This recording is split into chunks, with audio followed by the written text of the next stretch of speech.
Hello guys, let us take a look at this question.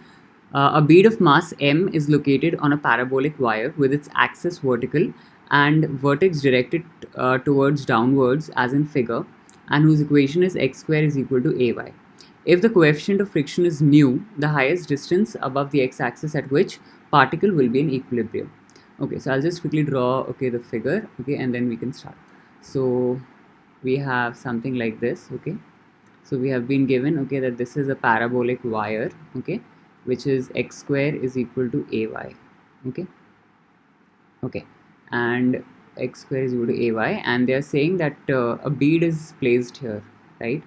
And this bead is at equilibrium. If it is in equilibrium, that means all the forces that are acting on it will balance each other, right? That's the main thing. So now what they're saying is we have to find out at which height, the highest distance above the x-axis. So let us say that this bead is at particle p, is at point p, and its coordinates are say it is we can say l comma h, where this becomes the height, and this becomes your l distance, x and y coordinates basically. Now what we need to do is we need to figure out what is h. That is what we have to find out, what is the value of h. Now what we will do is we first will draw the free body diagram of this, and then we will equate all the forces that are acting. So let's quickly write down all the forces. So first of all, you have mg, which is acting downwards. Then we have normal reaction, which is acting perpendicular to the, if you draw a tangent like this, right, then normal will be perpendicular to this. So suppose this tangent is making angle theta here, then if I just extend this, this angle will also be theta, right? So can I write down mg? I can break it into mg cos theta and mg sin theta, right? Straight away let us do that. So I can break this as mg. Let's just erase this part, otherwise it will become very messy. So we have mg cos theta, and here in the direction of the of this line, we will have mg sin theta, along the tangent. Now what we have marked normal, we have marked mg, and there will also be one more force, that will be friction. So let's also mark friction. Let's mark it with yellow. So this is your friction, that is going to be acting, F. So we have normal reaction, mg, and friction, and we have basically written mg in the form of its components. So now let us it's an equilibrium, so let's equate all the forces. So first you will get n is equal to mg cos theta. This is our first equation. Then we have friction is equal to mg sin theta. F is equal to mg sin theta. And what is F? Basically this will be nu times n, is equal to mg sin theta. So we have our two equations. One is this equation and one is normal reaction, this one. So we have got two equations, first and second. Now from this, what we can do, let's divide both the equations, and or you can do one thing, you can just place, instead of this n, right, you can substitute from the top equation. So you will get nu mg cos theta is equal to mg sin theta. So mg and mg are going to get cut, and what we will get something like this. I'm writing at the top, tan theta will be equal to nu. So this is one result that we got. Tan theta is equal to nu. Now what is tan theta? Tan theta is nothing but the slope. This slope I can write. If I write, let's take this slide. So basically we had this thing, right? So this was the bead, and basically the slope of the tangent here, this tangent t, this slope is nothing but what? It is dy by dx.